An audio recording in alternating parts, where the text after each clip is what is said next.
안녕하세요. 오스틴 주식입니다. 먼저 오스틴 주식에 작은 변화가 생긴 점을 말씀드리겠습니다. 네이버 카페 미국 주식 스펙 IPO 주식연구소와 협업을 하기로 했습니다. 요즘 스펙 주식이 너무 많아서 어떤 것이 좋은지 어떤 식으로 투자를 해야 할지 모르는 부분이 많은데 이 카페를 통해서 많은 좋은 정보를 얻으시기 바랍니다. 대만은 상당히 많은 기업들이 중국의 개방과 함께 본토로 들어가는 바람에 20년 동안 크게 발전한 것은 반도체 빼고는 없다고 합니다. 보시는 바와 같이 타이베이에서 왼쪽에 있는 신주라는 도시에 팹이 많이 있고 타이중, 타이난으로 이어지는 팹들이 있습니다. 이 팹들은 고속철도로 연결이 되어서 우리나라와 비슷하게 대만은 반도체와 함께 발달한 나라라고 해도 과언이 아닙니다. 대만 섬의 오른쪽은 산맥이라서 대부분 도시가 왼쪽에 발달할 수밖에 없는 구조로 되어 있고 오른쪽 부분은 여행지로 좋은 곳이 많다고 합니다. 대만 출장을 가서 느낀 것은 반도체 공장과 찻집밖에 안 보이는 나라라는 것입니다. 타이베이는 서울과 너무 비슷하지만 신주, 타이중, 타이난을 보면서 엄청나게 많은 찻집들이 눈에 띄는데 중국의 발전에 뒤로 처진 안쓰러운 느낌이 드는 나라가 대만이 아닐까 생각을 합니다. 최근 반도체 관련 뉴스가 너무 많이 나와서 ASML만큼 유명한 회사가 대만에 있는 TSMC입니다. 삼성전자의 주력은 메모리 반도체인데 TSMC의 경우는 비메모리 반도체입니다. 간단히 말하면 비메모리는 단순 입출력이 아닌 어떤 계산을 해주는 칩을 만드는 것을 말하고 AMD나 퀄컴, 엔비디아 등의 팹리스 업체들이 TSMC와 삼성을 저울질하면서 주문을 하면 그 칩을 만들어주는 생산 전문 회사라고 보시면 됩니다. 반도체 총 매출로 보면 74빌리언으로 인텔이 1위고 삼성이 60빌리언으로 2위, TSMC가 45빌리언으로 3위를 기록했습니다.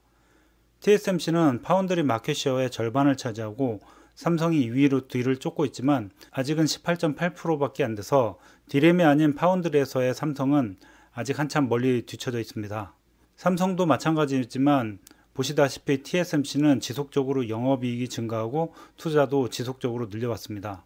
게다가 애플은 2021년 5나노 칩 생산량의 53%를 차지할 것으로 알려져서 매출의 안정성을 더할 수 있을 것으로 보입니다. 반도체는 여러 회로를 마이크로 이하 단위로 만들어내는 것인데 선폭이 작을수록 전류의 이동 속도가 빠르고 발열이 적어서 배터리 용량을 늘릴 수 없게 된다면 대신 칩을 작게 만드는 것만으로도 메리트를 가지게 됩니다. 선폭이 얼마나 변하고 있는지를 보면 1987년부터 3마이크로이던 것이 이제는 5나노 단계까지 왔고 앞으로 3나노, 1나노까지를 보고 있습니다. 일단 분기 인컴을 보면 2020년 4분기에 12.68빌리언 달러의 수입을 기록했고 58%의 그로스 마진, 43.5%의 오퍼레이팅 마진에 39.5%의 순이익률을 보여주는 엄청난 기업입니다. 2019년 4분기 대비해서 2020년 매출은 22%나 성장했고 순이익률도 3% 정도 증가했습니다.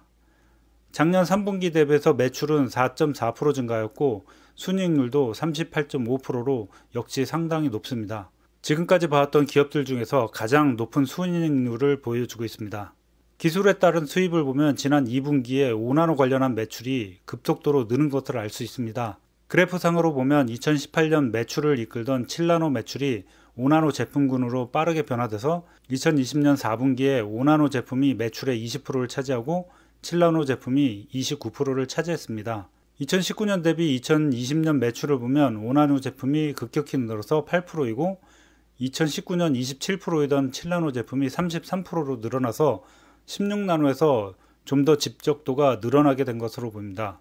앞으로 TSMC는 5나노 칩을 미국 애리조나에 지을 예정이고 EUV에 대한 요구는 더욱더 높아질 것이기 때문에 ASML의 매출에도 상당한 영향을 끼칠 것이고 ASML도 TSMC와 더불어서 더 높은 매출을 달성할 수 있을 것으로 보입니다.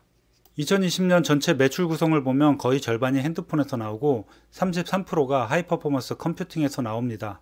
하이퍼포먼스 컴퓨팅 부분이 39%나 성장을 했고 핸드폰도 23%, IoT 부분도 28%가 늘었습니다.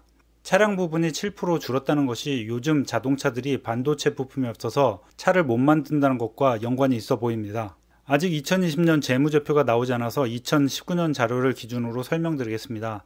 5년간 매출은 27% 성장을 하여서 2019년 36빌리언 달러에 달하고 순이익은 17% 성장하여서 12빌리언에 달했습니다. 다행히 2020년 자료가 있는데 이를 보면 2020년 한 해만 매출이 25.2% 늘어나서 46빌리언, 매출 총이익은 43% 늘어났고 순이익은 50%가 늘어서 18빌리언을 기록했습니다.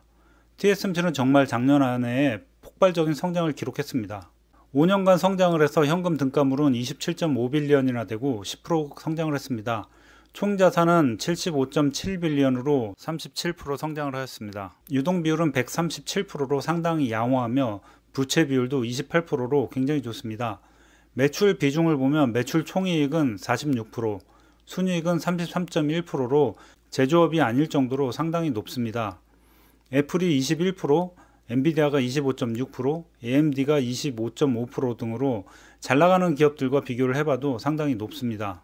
삼성전자가 궁금해져서 알아봤는데 의외로 영업이익률은 15.2%, 순이익률은 11.2%밖에 되지 않습니다. 삼성전자는 반도체, 핸드폰, 가전 등이 모두 있어서 영향을 받은 것으로 생각됩니다. 올해 잠정치를 보면 삼성 반도체만 볼 때 영업이익률은 27%입니다. TSMC의 영업이익률은 34%로 역시 파운드리가 훨씬 더 높은 수익을 가져가는 것을 알 수 있습니다. 삼성이 오스틴에 파운드리 공장을 더 세우려는 뉴스가 나오는 등 삼성이 파운드리 쪽으로 눈독을 들이는 이유를 알 수 있는 대목입니다. 오스틴에 제가 살기 때문에 개인적으로도 오스틴 제3공장이 세워지는 것을 기대하고 있습니다. 나라별 비중을 보면 미국이 60%, 중국이 20%로 점점 늘어왔는데 2020년 자료에는 미중 분쟁으로 인해서 중국 비중이 줄어들 것으로 예상됩니다.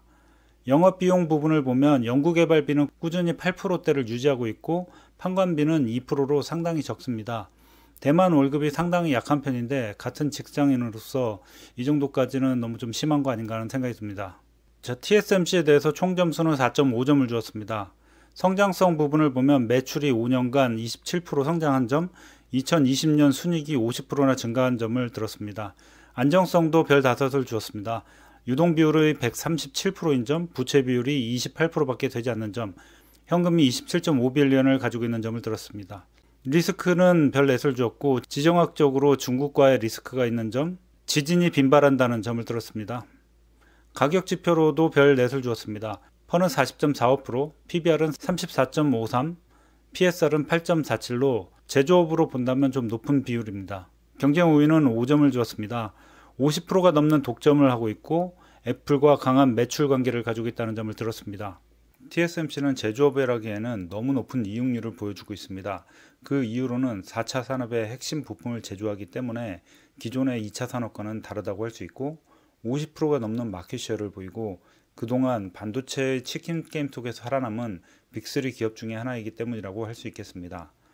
현재 데이터 센터, 통신 모든 부분에서 TSMC나 삼성을 통하지 않고 제품을 만들어내기가 힘든 상태이고 이러한 상황은 앞으로도 크게 변하기 힘들 것으로 보입니다. TSMC의 장점은 바로 이것에 있다고 생각합니다. 이상입니다. 오스틴 주식이었습니다.